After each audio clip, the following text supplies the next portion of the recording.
The 80s was full of super muscly action stars. Action heroes were often larger than life. Some of the biggest action names were Arnold Schwarzenegger, Sylvester Stallone, Kurt Russell, Chuck Norris.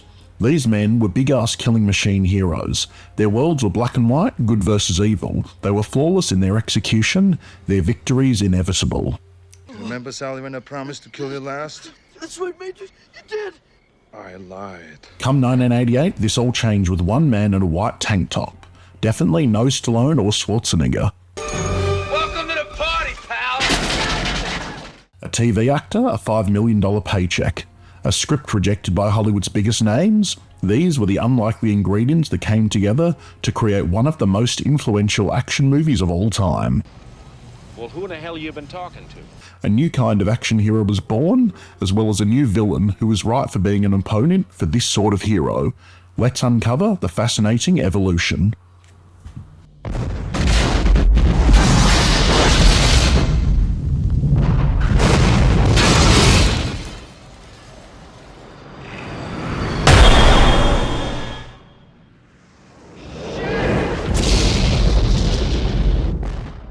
Who is John McClane?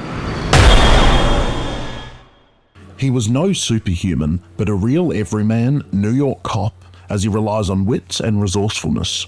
Rather than advanced technology or super strength, dealing with personal issues like a strained marriage, this makes him more relatable, more of a standout character, especially for the 80s. Come out to the coast, we'll get together, have a few laughs. The opening scene with him not being comfortable on planes mirrors the unease he will feel during the dangerous situations ahead. His first situation isn't so dangerous. The driving force behind McClane's actions is his desire to reconcile with estranged wife, Holly Gennaro McClane. This is the emotional core of the story, influencing his decisions and propelling the narrative forward. Good job. Very mature. Much like every action hero, he does not give up and appears muscular, not overweight. Sticking still in part with the typical masculine hero though, which brings more of a sense of realism.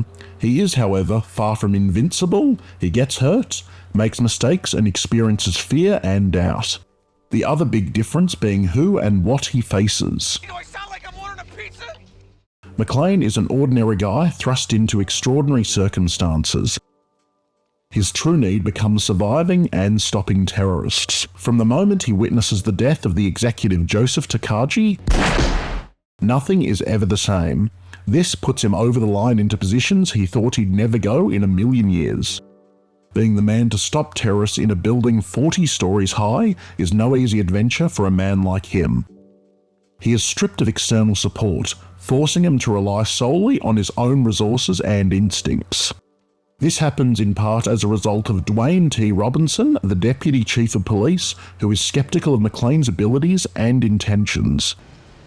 Powell, has it occurred to you he could be one of the terrorists pulling your chain? He believes he could be a potential threat or a reckless vigilante, rather than a hero trying to save the hostages. This throws McClane into an even more difficult scenario. The first person he takes on is Tony, who he kills in a fight falling down the stairs. It's no easy task for McClane. It marks his transition from someone trying to survive to someone actively fighting back. This is the beginning of him being the primary target for the terrorists. For him, it's either kill or be killed, bringing us to McClane's perfect opponent. Thanks for the advice. Hans Gruber. Why is he the perfect villain for John McClane, and what change did he make to action movies? Who are you then? As discussed earlier, action movie heroes were big-ass killing machines. The right opponents would, much like Hans Gruber, be very powerful, though not exactly intelligent like him. These villains would often be Cold War adversaries reflecting the global tensions of the time, corrupt officials, soldiers of fortune, criminal kingpins, or corporate villains. Just give me my fucking phone call. But why they were the real fit for those type of characters was the team. Those films were one superhuman against some 100 or however many villains. Instead of that being the case in Die Hard, it's only 1 against 12. But where they really face off is Hans attacking John, who's just an ordinary cop.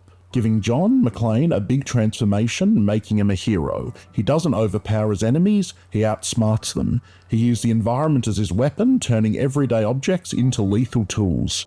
Idiot, it's not the police. It's him. Gruber is the epitome of control, intelligence, and calculated risk. McClane is raw, impulsive, and fueled by primal instinct. They're like oil and water, but when mixed, they create a potent cinematic cocktail. They're both fighting for survival, albeit for vastly different reasons. Hans Gruber is more than just a villain. He's a catalyst for McClane's transformation. He forces McClane to rise to the occasion to become a hero. By Hans holding McClane's wife hostage, also throwing him into the deep end on a personal level too, this is where character want and need truly come together. That's why their dynamic is so unforgettable. It's a masterclass in character, contrast, conflict, and storytelling. Now, I don't know about you, but if we saw Hans up against Rambo, John Matrix, Jack Burton, I got a feeling it could be over way too soon, wouldn't you agree? Honors to make your acquaintance. From all the difficult circumstances John McClane faces, from bare feet on broken glass to a wife held hostage, just his service pistol to having to scavenge for more equipment from the terrorists he defeats, the outside law enforcement being initially skeptical and uncooperative, to working quickly to thwart the terrorist efforts and save the hostages, I personally think this is the best action movie character arc ever. You got yourself a good man. You take good care of him. John McClane is more than just a character. He's a symbol of resilience, of the human spirit's capacity to overcome adversity. He's a testament to the fact that sometimes the greatest heroes are the ones we least expect. He proved that heroism doesn't require superhuman strength or a perfect physique. It requires courage, wit, and the indomitable human spirit. Yippee-ki-yay, motherfucker. John McClane redefined the action hero. His impact is evident with most of the popular action heroes of the 90s. What do you do? For a video on another 80s action movie, check out the video here. Remember to subscribe for more.